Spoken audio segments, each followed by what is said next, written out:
میرے پاکستانیوں، سب سے پہلے تو جو ترکی کے اندر استنبول میں جو دہشت گردی کا حملہ ہوا اور جس میں کئی لوگ شہید ہو گئے اور کئی زخمی ہوئے، تو میں صدر اردوغان اور ترکی کے لوگوں کے لیے پاکستانی قوم کی طرف سے ہم افسوس بھی کرتے ہیں، اظہار یکجہتی بھی کرتے ہیں، اور ہم دعا کرتے ہیں کہ اللہ وہ ان کے گھر والوں کے لیے، ان کی فیملیز کے لیے جو کہ زخمی ہیں اور جو اس دنیا سے چلے گئے، ہم سب ان کے لیے دعا کرتے ہیں۔ دوسری چیز، ابھی ورلڈ کپ کا فائنل ختم ہوا اور مجھے اس چیز کا علم ہے کہ میری قوم ایک صدمے سے گزر رہی ہے، کیونکہ ہم سب امید لگا کے بیٹھے تھے کہ انشاءاللہ اس بار ہم ورلڈ کپ جیتیں گے۔ تو میں دو تین چیزیں اپنی پوری بات کرنے سے پہلے میں اپنی قوم سے کہنا چاہتا ہوں کہ دیکھیں، سب سے پہلی کہ ہار جیت ہوتی ہے۔ ٹیم، جو میں اپنی ٹیم کو کہتا تھا کہ آخری گیند تک لڑو، پوری کوشش کرو، لیکن جب ایک رزلٹ آ جاتا ہے اور انسان نے پوری کوشش کی ہوتی ہے تو پھر یہ انسان کہتا ہے کہ جی اللہ کی مرضی ہے۔ اور یہ ہمیشہ میرا اسی میں سوچ تھی کہ ہم بڑی ٹیم نے جان ماری، اور خاص طور پہ جس طرح وہ آخری گیند تک کوشش کرتے رہے، لیکن جو انسان کے ہاتھ میں نہیں ہے، وہ شاہین افریدی کو وہ انجری ہو گئی، تو اس کا تو کوئی کچھ نہیں کر سکتا تھا، اور بدقسمتی سے اس ٹائم پہ ہوئی جبکہ اس کا وہ بہت امپورٹنٹ مرحلہ تھا اور وہ فرق پڑ سکتا تھا۔ میں نہیں کہتا جیت سکتے ہیں، لیکن وہ اس ٹائم پہ تھی کہ گیم چینج ہو سکتی تھی۔ تو وہ خیر، ہم ساری قوم مبارک دے پاکستان ٹیم کو جس طرح وہ فائنل میں پہنچی ہیں۔ میں خاص طور پہ آج کہنا چاہتا ہوں کہ جو ہماری فاسٹ بولنگ اٹیک ہے، آج میں یہ کہہ سکتا ہوں کہ جو میں نے دیکھا، بڑی دیر کے بعد کرکٹ دیکھی، دنیا میں بہترین فاسٹ بولنگ اٹیک ہے۔ ہم دعا کرتے ہیں کہ شاہین افریدی جلدی سے پوری طرح فٹ ہو، لیکن بہترین اٹیک ہے۔ ہمارے پاس بابر اعظم ایک ورلڈ کلاس بیٹسمین ہے، اور میرے خیال میں یہ دنیا کا سارے بیٹسمین کو پیچھے چھوڑ جائے گا ماشاءاللہ، جس طرح یہ آگے بڑھ رہا ہے، اور بھی بڑی اچھی ہماری ٹیم میں پرومسنگ ہیں۔ تو انشاءاللہ ہمیں اس میں سے مایوس تو ہم ہیں، لیکن ہمیں دیکھنا چاہیے کہ ہم ماشاءاللہ وہ ٹیم ہے پاکستان جو کہ دنیا کی اب ٹاپ ٹیم میں گنی جاتی ہے۔ اب میں آ جاتا ہوں جو ہماری اب مارچ ہو رہی ہے۔ کئی لوگ کہہ رہے ہیں کہ جی بڑی آہستہ آہستہ مارچ جا رہی ہے۔ آہستہ تو مارچ نے جانا ہی تھا۔ جب ایک حملہ ہوا وزیر آباد میں اور سب کے سامنے ایک مجھے مارنے کا جو پوری سازش تھی، تو اس کی وجہ سے جو ہوا وہ تو مارچ نے آہستہ ہونا ہی تھا۔ اور میں یہ مارچ کا پہلے آپ ساری قوم کو بتا بھی دوں کہ یہ کیوں ہے، کہ اس کے اوپر بڑا پروپیگنڈا ہو رہا ہے کہ جس طرح پتہ نہیں کیا ہم ملک پہ ظلم کر رہے ہیں۔ اپنی قوم کو یاد کرانا چاہتا ہوں کہ میرے 3.5 سال میں 3 لانگ مارچز ہوئی، بلکہ ایک چوتھی ہوئی تھی جو کہ راستے میں رک گئی تھی۔ 4 ہوئی تھی لانگ مارچز۔ تو کیا وہ غیر جمہوری چیز تھی؟ پوری انہوں نے کوشش کی گورنمنٹ گرانے کی۔ مقصد چاروں کا ایک ہی تھا، NRO لینا، یعنی میں عمران خان کو اتنا بلیک میل کریں کہ وہ ان کے کرپشن کیسز ختم کر دیں۔ تو یہ جو لانگ مارچ ہے یہ اس سے بالکل مختلف ہے۔ عمران خان کوئی اپنے کرپشن کیسز نہیں ختم کروانے کے لیے کر رہا۔ یہ ملک کے لیے بہت ضروری ہے کہ اس وقت ہم اپنا جمہوری حق، پرامن احتجاج ہمارا جمہوری حق ہے، ہم اس کو استعمال کرتے ہوئے ہم اس ملک کے اندر صاف اور شفاف الیکشنز کروائیں۔ میں ساری اپنی قوم کو کہنا چاہتا ہوں کہ 7 مہینے سے میں کہہ رہا ہوں کہ جو ایک یہ رجیم چینج سازش ہوئی، جو ہینڈلرز نے اور یہ سازشوں نے مل کے حکومت گرائی ہماری، میں یہ تب سے کہتا جا رہا ہوں کہ ان سے نہ سنبھالی جانی تھی، کیونکہ ان کا ماضی 30 سال سے تو یہ 2 خاندان ملک کے اوپر بیٹھے ہوئے ہیں۔ تو اگر انہوں نے کچھ کرنا تھا تو 30 سال پہلے کر لیتے۔ ان کے دور میں تو بنگلہ دیش بھی آگے نکل گیا، ہندوستان بھی ہمارے سے آگے نکل گیا۔ उससे पहले हम इन सबसे आगे थे 90 की दिहाई तक। तो इन्होंने अगर कुछ करना होता तो कर चुके होते। तो इनको जब जिन्होंने भी लेके आया और हैंडलर्स ने बैठाया हमारे ऊपर, मैं तो 7 महीने से कह रहा हूं कि ये मुल्क को तबाही की तरफ लेके जा रहे हैं। मैंने माइशत के ऊपर बताया कि इनसे नहीं संभाली जाएगी, क्योंकि जो माइशत छोड़ के गए थे वो तो पाकिस्तान को दिवालिया निकाल के गए थे 2018 में। तो अब इन्होंने कैसे ठीक करनी थी? जो एक मुल्क के माइशत को तबाह करें वो ठीक तो नहीं कर सकते। जो मुल्क के इदारे तबाह करें, दुनिया की तारीख में वो जो इदारे तबाह करते हैं वो ठीक नहीं कर सकते। तो मैं तो तब से कहता जा रहा था कि हमने इतनी मुश्किलों से 17 साल के बाद पाकिस्तान की जो माशी तरक्की थी वो 17 साल के बाद बेहतरीन चल रही थी। जो हमारी दौलत में मुल्क के इजाफा हो रहा था, ये तो लिखा हुआ है, ये किसी एक्सपर्ट से भी पूछ लें कि ये 17 साल के बाद पाकिस्तान की माशियत ऊपर जा रही थी। सबसे बड़ी बात, और आज फैसलाबाद में लोग देख रहे हैं, जो इंडस्ट्री है, जो लार्ज स्केल मैन्युफैक्चरिंग है, जिससे असल में मुल्क की दौलत में भी इजाफा होता है और रोजगार भी मिलता है, वो तो शायद 50 साल में सबसे तेजी से 26% पे बढ़ रही थी हमारी लार्ज स्केल मैन्युफैक्चरिंग, जो आज गिर के सफर पे पहुंच गई है। तो जब वो मुल्क तरक्की कर रहा था और इन्होंने साजिश करके गवर्नमेंट गिराई, तो हमें तो पता था क्या होना है। जो हैंडलर्स बैठे हुए थे, हम उनको भी कहते रहे, ये समझ जाओ कि जो आपने एक्सपेरिमेंट किया ये फेल हो गया। आज कौम सारी समझती है फेल हो गया, वो एक्सपेरिमेंट फेल हो गया। बदकिस्मती ये है कि कोई कोशिश नहीं की गई कि हां गलती होगी, हम ठीक कर लें इसको। और ठीक सिर्फ एक रास्ता था जो मैं 7 महीने से कह रहा हूं, और वो है साफ और शफाफ इलेक्शन। तो उसके लिए यह मार्च है।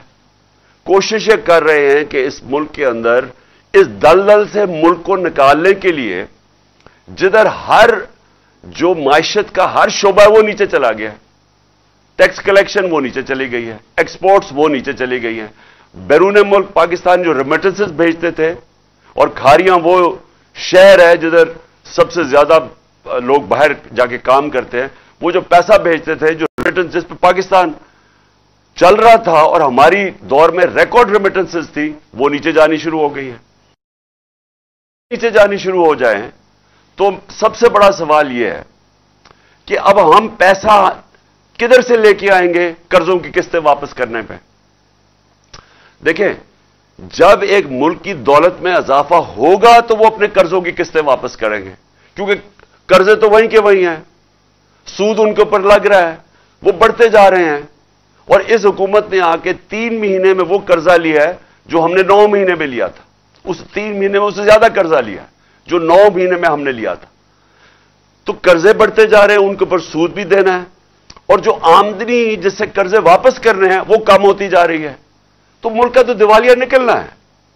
तो इसको कैसे ठीक करेंगे? मैं ये कोई आज मायशत का एक्सपर्ट हो, जो सियासत का एक्सपर्ट हो, जो वैसे कोई दानिशवर हो, मैं चैलेंज करता हूं कि एक मुझे आदमी बता दे पाकिस्तान में जो आज यह समझता है कि साफ और शफाफ इलेक्शन के बगैर हम इस मुल्क को इस दलदल से निकाल सकते हैं। मुझे एक आदमी बता दे। और मसला फंसा किधर हुआ है? मसला फंसा हुआ है लंदन में। लंदन में क्या मसला फंसा हुआ है कि जो लंदन में मफरूर जो सुप्रीम कोर्ट की जेआईटी के बाद 2-2.5 साल के बाद कन्विक्ट हुआ है, सजा याफ्ता है, झूठ बोल के जो बाहर भागा हुआ है, लंदन में बैठा हुआ है, अब वो फैसला कर रहा है। और वो फैसला ये कर रहा है कि इलेक्शन, क्योंकि इलेक्शन में वो हार जाएगा इसलिए इलेक्शन नहीं करवाने।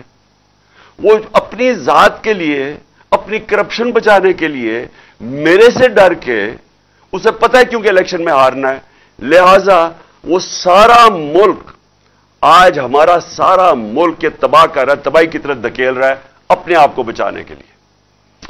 उसका सारा पैसा बाहर पड़ा है।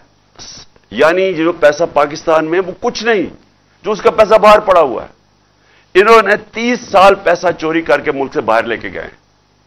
ये जो हुदैबा पेपर मिल के अंदर जो इनके मुंशी और ये जो मौजूदा फॉरेन मिनिस्टर है, इसने 164 का बयान दिया हुआ है अदालत में जाके कि मैं नवाज शरीफ का चोरी का पैसा मुल्क से बाहर भिजवाता था। वो काजी फैमिली जिधर लंदन में बैठी थी इल्फर्ड में, उनके बैंक अकाउंट्स दिखाए हुए हैं इसने कि किन बैंकों में पैसा भेजता था, चोरी का पैसा। ये आज से 20 साल पहले की बात है, 22 साल पहले की। 25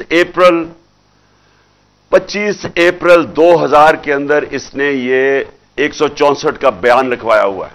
सारा बयान पढ़ लें, आपको पता होगा तो कैसे ये जो पावर में था इसने मुल्क को कैसे लूट के पैसा बाहर लेके गया। ये जो लंदन में फ्लैट में बैठे हुए हैं, ये पैनामा पेपर्स के अंदर इंकिशाफ हुआ था कि ये मरियम नवाज के नाम पे नवाज शरीफ ने फ्लैट लिए हुए हैं 4 महंगे महंगे लंदन के इलाके में। उधर बैठ के चोरी के पैसे के फ्लैट्स पे एक मफरूर और इसके साथ वो लोग जो सारे कोई ना कोई मुल्क से बाहर भागे हुए हैं। इसहाक डार के बेटे बाहर भागे हुए हैं, नवाज शरीफ के बेटे बाहर भागे हुए हैं, शहबाज शरीफ का बेटा वो सलमान शहबाज बाहर भागा हुआ है, उसका दामाद बाहर भागा हुआ है, और शहबाज शरीफ खुद फंसा हुआ है। क्योंकि इसने गलती क्या की, मैं फिर से लोगों को बता दूं, इसने बरतानी अखबार ने लिखा, डेली मेल ने, कि इसने करप्शन किया है। इसने हमें दिखाने के लिए पाकिस्तानियों को कि मैंने नहीं की, इसने उनको पर हर्जाना कर दिया। उसने बजाय डरने के, वो डेली मेल ने बकायदा बता दिया कि तुमने ये चीजें तुम्हारे खानदान ने चोरी किया हुआ है। इसने समझा कि अच्छा ये जब आगे बढ़े, इसने तो सिर्फ शो के लिए किया था। वो अब लंदन में केस लग गया है, 2 दफा ये गया नहीं, अब तीसरी दफा जज ने इसको बुला लिया है। 1 करोड़ 1.5 करोड़ रुपए का फाइन हो गया इसके ऊपर। तो ये बैठ के, जो कि अब लंदन के अंदर उसने डेली मेल में बाकायदा बताया कि इन्होंने किस किस तरह की करप्शन किया है। ये लोग इस मुल्क के मुस्तकबिल का फैसला कर रहे हैं। ये बैठ के फैसला कर रहे हैं कि आर्मी चीफ कौन बनेगा। यानी वो लोग जिन्होंने जिंदगी में कोई दयानतदारी से आज तक फैसला नहीं किया, एक आदमी मेरिट पे नहीं रखा, इनके खानदान सबसे पहले आता है, फिर मेरिट आती है। इन्होंने वो लोगों को ऊपर लेके आए आज तक जिनको ये रिश्वत दे सके, जिनको मुंह बंद करवा सके। ओहदों के ऊपर देखे, बड़े बड़े ओहदों के ऊपर ये कौन बैठाते हैं, मेरिट पर नहीं लोग आते हैं, जिन्होंने मेरिट पे कोई काम ही नहीं किया और मकसद सिर्फ एक होता है कि हमारे चोरी का पैसा बचेगा कैसे और चोरी हम करेंगे तो रोकेगा कौन कैसे, वो लोग बैठाते हैं। अब ये पाकिस्तान के आर्मी चीफ का फैसला कर रहा है लंदन में बैठ के, और ये फैसला कर रहा है कि क्योंकि इलेक्शन हम जीत नहीं सकते, लिहाजा हमने इलेक्शन नहीं करवाना। बाहर में जाए पाकिस्तान, मुल्क की माइशत नीचे जाए, जो भी मुल्क हो जाए, इनको कोई फर्क नहीं है, क्योंकि लंदन में बैठा हुआ है, पैसे इसके लंदन में है। जब मुश्किल पड़ती है लंदन भाग जाता है, सारी फैमिली लंदन भाग जाती है। इनके लिए सबसे बड़ा अजाब होता है कि हमें ईसीएल पे डाल दिया। मैं इनको कहता हूं कि मुझे ईसीएल पे डालो। मुझे क्यों नहीं ईसीएल पे डाल, क्योंकि मैंने बाहर जाना ही नहीं है, मेरे बाहर प्रॉपर्टीज नहीं है, मेरी कोई बाहर बैंक अकाउंट्स नहीं है, मुझे क्या फर्क पड़ता है ईसीएल में डाल। इनके लिए अजाब हो जाता है, शॉपिंग उधर करनी है, इलाज उधर करने हैं, ईदें उधर बनानी है, और बिजनेसेस उधर करनी है, इन्वेस्ट उधर करना है, और उधर पाकिस्तानियों कह रहे हैं कि पाकिस्तान पैसा भेजो, अपना सारा पैसा बाहर रखा हुआ है। तो ये सबसे पहले लॉन्ग मार्च का ये भी मकसद है कि कौम को हम जगाएं कि हो क्या रहा है हमारी कौम के साथ। देखें, मुल्क समझ जाएं, ये पाकिस्तान मुल्क 22 करोड़ का है, इसकी 68% आबादी 28 साल की उम्र से कम है। अगर हमने इन लोगों को सही आईनी तौर तरीका ना सिखाया एहतजाज का, ये श्रीलंका की तरफ निकल जाएंगे। क्योंकि नौजवान तो अब समझ बैठा है, सोशल मीडिया पे नौजवान आ गया है। जितना मर्जी आप मीडिया को बंद करें, जितने मर्जी पाबंदियां लगाएं, जितना मर्जी डराएं इन सहाफियों को, सोशल मीडिया तो चल रहा है और नौजवान सारा सोशल मीडिया पे है और उनमें शऊर आ चुका है और वो देख रहे हैं तमाशा क्या हो रहा है पाकिस्तान से। शुक्र करें कि हम लॉन्ग मार्च और आइन के बीच में रहते हुए हम अपने सारा ये जो इस अवाम का गुस्सा है वो हम इस तरह लेके जा रहे हैं, पुरअमन एहतजाज पे लेके जा रहे हैं। शुक्र करना चाहिए। 7 महीने से बार बार अवाम आपको बता रही है, सारी कौम को, कि अवाम ने ये जो चोरों को हमारे ऊपर मुसल्लत किया साजिश के तहत, कौम इनको मुस्तरद कर बैठी है।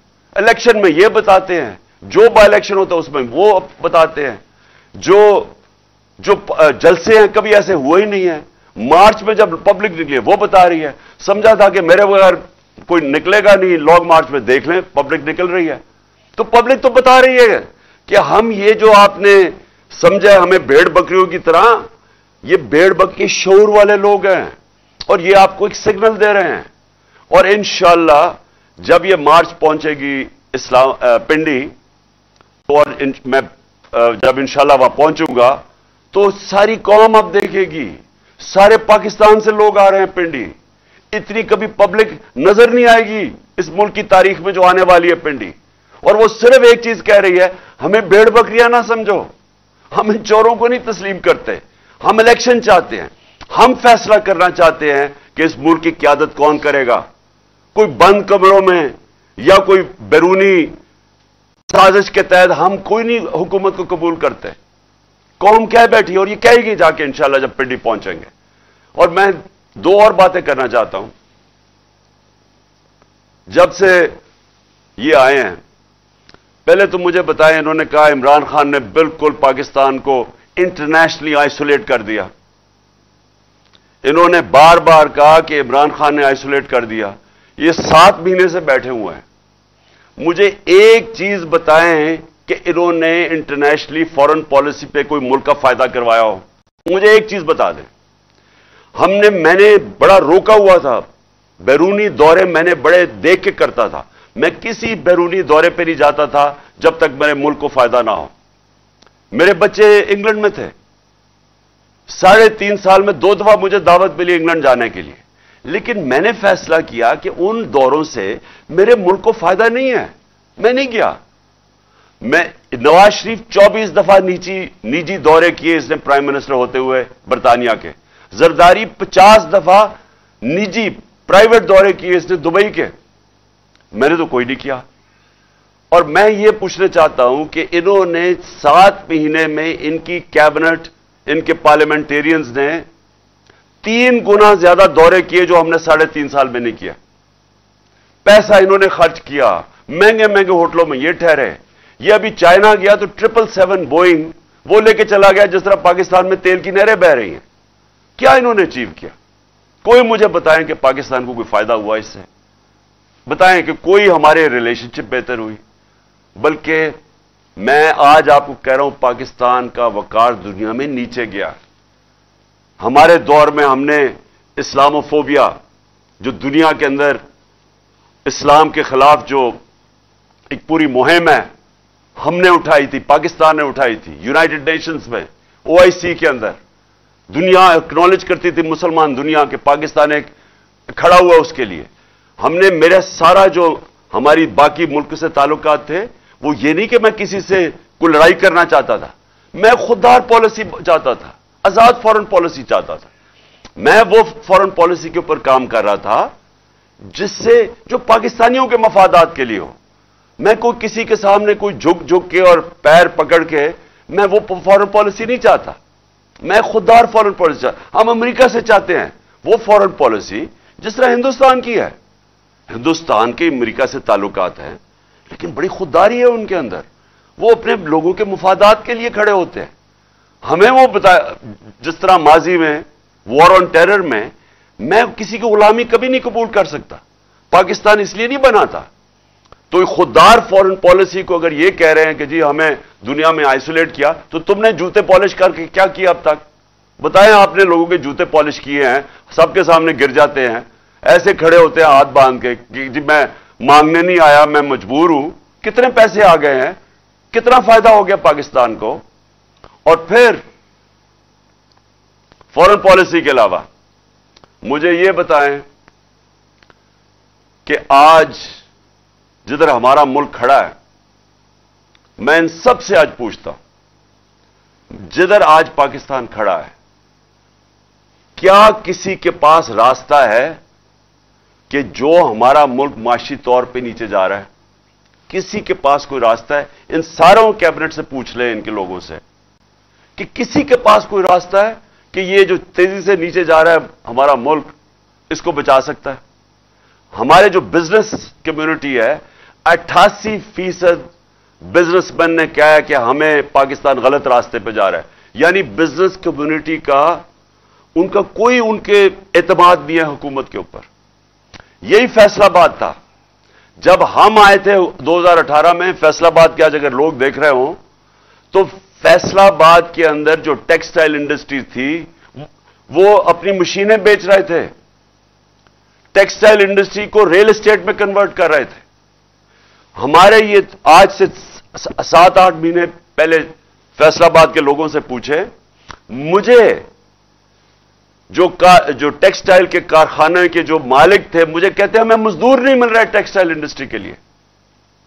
जो टेक्सटाइल की सेल्स हुई, पाकिस्तान की तारीख के रिकॉर्ड टूट गए थे। और फिर से जो लार्ज स्केल मैन्युफैक्चरिंग 26% पे बढ़ रही थी। और आज वो जरा फैसलाबाद से पूछेंगे लोगों के क्या हालात है, आज मजदूरों से पूछेंगे रोजगार कितना मिल रहा है, आज लोगों से पूछ, तो कौन सी क़यामत आ गई 7 महीने में कि सारा कुछ नीचे चला गया? महंगाई पाकिस्तान की 50 साल में सबसे ज्यादा महंगाई हुई है। तेल तो आज सस्ता है, हमारे दौर में तो महंगाई तेल की वजह से थी, बैरून मुल्क में तेल की कीमत ऊपर गई। तो आज महंगाई की क्या वजह है? हमारे दौर से तो ज्यादा सस्ता है आज तेल। हर चीज जो महंगी हुई है, कौन है इसका जिम्मेदार? और सवाल मेरा यह है कि अब ये क्या करेंगे इसे निकालने के लिए? महंगाई भी बढ़ गई, बेरोजगारी भी बढ़ गई। इस मुल्क के अंदर जो कि रोजगार देने के लिए जो इंडस्ट्री है, उसके अंदर भी इन्वेस्टमेंट नहीं हो रही, वो भी लोग पीछे हट गए हैं। बिजनेसमैन कह रहे हैं कि हमारे पास कॉन्फिडेंस, एतमाद ही नहीं है, इन्वेस्ट क्यों करें? और क्यों इन्वेस्ट करें? किसी को पता ही नहीं हुकूमत कितनी देर चलेगी। और वो पूछें कि जो बाहर से ओवरसीज पाकिस्तानी जो हमारे पैसा भेजते थे, वो कम होनी शुरू हो गई है।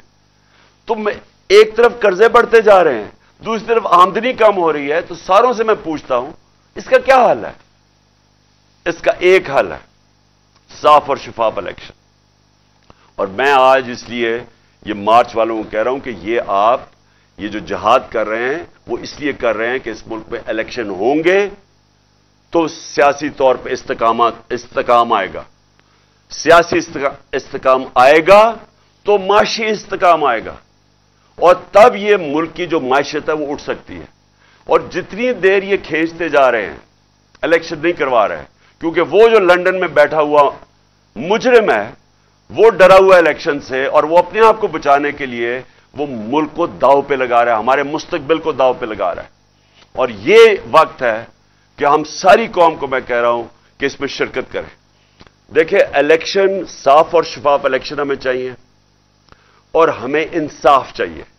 और मैं आखिर में अपनी अदलिया से पूछना चाहता हूं कि सारी कौम आज आपकी तरफ देख रही है। मैं अपने रिस्पेक्टेड ऑनरेबल चीफ जस्टिस से कहना चाहता हूं कि कौम आज आपकी तरफ देख रही है। अभी सारी कौम ने यही देखा कि उन्होंने पाकिस्तान का प्राइम मिनिस्टर नहीं देखा, शहबाज शरीफ। अदालत ने कहा पेश हो, 8 दिसंबर को कहा कि आगे अदालत में पेश हो, इसलिए वो मुल्क आगे निकल जाते हैं। कोई कानून से ऊपर नहीं है। यहां इसी शहबाज शरीफ को सजा होने वाली थी। वो जो FIA का केस था, मकसूद चपड़ासी वाला, 16 अरब का, इसको सजा होने वाली थी, वहां से भी बच गया। सारे गवाह भी मारे गए, 4 गवाह मारे गए, 1 इन्वेस्टिगेटर मारा गया, किसी ने नहीं पूछा। उसके बाद जो भी पाकिस्तान के अंदर अब हम देख रहे हैं, लोग सवाल पूछ रहे हैं कि अरशद शरीफ का, कि देखिए अरशद शरीफ लोगों के दिलों में बैठ गया जाके, क्योंकि सारी कौम को पता है कि उसको पूरी तरह उसके खिलाफ हर किस्म की कार्रवाई की गई। सारी कौम ने देखा कि वो अपने मौक़िफ़ पे खड़ा रहा, वो बार बार सच, जो इन्वेस्टिगेटिव जर्नलिस्ट है जिसका काम है राय हक पे खड़ा होना, वो अपने मौक़िफ़ पे खड़ा रहा, और बार बार धमकियां मिलती गईं। सारी सहाफ़ी बरादरी को पता है कि उसकी जान खतरे में थी, उसके बावजूद वो खड़ा रहा। आखिर में मुल्क से बाहर गया, اور جو اس کو قتل کیا گیا ملک سے باہر، ساری قوم کو تو اعتماد ہی اب کسی کے اوپر نہیں رہ گیا. اس گورنمنٹ کے اوپر اعتماد رہے گا جس کو وہ بے نقاب کر رہا تھا، یا اسٹیبلشمنٹ کے اوپر جو وہ بات تنقید کر رہا تھا، وہ تو نہیں انصاف دے سکتے. تو اس لیے چیف جسٹس صاحب آپ کو ارشد شریف کو انصاف دینا پڑے گا، آپ کو اعظم سواتی کو انصاف دینا پڑے گا. جو اعظم سواتی سے ہوا، ایک تو اس عمر کے آدمی کو ننگا کر کے تشدد کرنا، اس کو اس کے پوتے اور پوتیوں کے سامنے مارنا، اور اس کے بعد جو ویڈیو نکالی اور اس کی بیوی کو جو تہجد گزار، یہ اس کے بعد اگر اس ملک کے اندر ایک سینیٹر کو اس سے اتنا ظلم ہو اور انصاف نہ مل سکے، تو اس سارے عوام تو پہلے ہی سمجھتی ہے کہ اس طاقتور کے لیے ایک قانون اور دوسرے کے لیے کمزور کے لیے دوسرا. تو یہ انتہا ہو جائے گی. اور اس لیے ہم چاہتے ہیں کہ اب ہماری عدالتیں اپنے آپ کو ایک اسرٹ کریں. Prime minister Pakistan, ex prime minister, سب سے بڑی پارٹی کا سربراہ، میں ایف آئی آر نہیں کٹوا سکتا.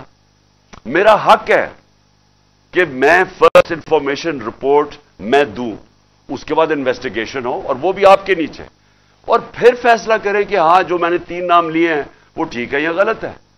لیکن میں ایف آئی آر نہیں لکھوا سکتا. اس سے زیادہ بڑا ظلم کیا ہو سکتا ہے؟ تو اگر میں نہیں لکھوا سکتا تو اس کا مطلب عام لوگ تو کچھ بھی نہیں کر سکتے. اس کا مطلب ان کی حیثیت ہی کوئی نہیں ہے عام لوگوں کی. یہ جو بیچارے آج کل بے روزگاری بڑھتی جا رہی ہے، لوگ ٹیلی فون کھینچ رہے ہیں، لوگ تنگ ہیں اس سے کہ چوریاں بڑھتی جا رہی ہیں، اسٹریٹ کرائم بڑھتی جا رہی ہے، کیونکہ ملک نیچے جا رہا ہے. جب بے روزگاری بڑھتی جائے گی، مہنگائی 50 سال میں سب سے زیادہ مہنگائی، 7 سالوں میں دگنی ہو گئی ہے مہنگائی. ہمیں کہتے تھے زیادہ مہنگائی ہے. تو جب مہنگائی بھی بڑھ رہی ہے، بے روزگاری بھی بڑھ رہی ہے، تو عام آدمی جب چوری کرے تو وہ جیل میں، اور جو سب سے طاقتور ڈاکو جو اربوں روپیہ چوری کر کے باہر لے کے جاتے ہیں وہ این آر او لے لیں. یہ قوم اس وقت آپ کی طرف دیکھ رہی ہے. کیس لگا ہوا ہے میرا عدالت کے اندر کہ یہ جو این آر او انہوں نے لیا ہے نیب امینڈمنٹس کے تحت، یہ تو دنیا میں کہیں کوئی سوچ نہیں سکتا کہ آپ اپنے قانون پاس کریں اور خود ہی اپنے آپ کو بچا لیں اس سے. تو اس لیے آخر میں اپنی سپریم کورٹ کے چیف جسٹس سے بڑے ریسپیکٹفلی اپنی قوم کی طرف سے آپ سے ریکویسٹ کرتا ہوں کہ یہ ٹائم ہے کہ پاکستان کی عدلیہ اب عوام کے ساتھ کھڑی ہو. یہ جو طاقتور اس ملک میں قانون کے اوپر ہیں، آپ ان کو قانون کے نیچے لے کے آئیں اور اس ملک کو حقیقی طور پہ آزاد کریں. پاکستان زندہ باد.